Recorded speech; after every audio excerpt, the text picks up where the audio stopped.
How to tell if your violin bow is too heavy for you. So the way bow makers vary the weight of a bow isn't going to be by its length necessarily, but other details of its design. For example, at the tip where the horsehair is going into the bow, that could be finished off with a piece of plastic or a piece of bone or a piece of silver. Obviously, silver is going to weigh more. Now, that difference in weight might be happening at the tip. It might be happening somewhere in the middle of the bow, depending on what piece of wood was selected. It could also happen on the other end with all the other hardware that gets put onto the bow near the frog. So the weight itself isn't as much of a factor as much as where that weight sits the heaviest on the bow. So there's this range in quality where you have well-balanced bows and poorly balanced bows. Even within the well-balanced bows, whether or not it feels too heavy is going to also depend on how the weight is distributed in the bow in relation to the proportions of your hand and arm. A bow that feels too light or too heavy for me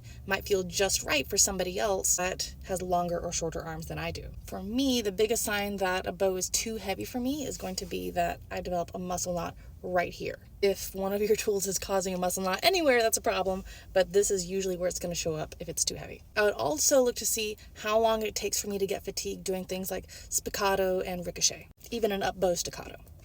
A test that you can use to see if the bow is well balanced or not. Some people agree with this, some people don't, but you can hold it up by the balance point, find the balance point by holding it by the stick and seeing where it stays level. It'll be somewhere in the lower half. Then find out where the bow is going to bounce and stay at a spiccato most effortlessly. If those 2 points are almost the exact same spot, then it's probably a well-balanced bow. If not, probably poorly balanced, and whether or not it's heavy or light doesn't matter.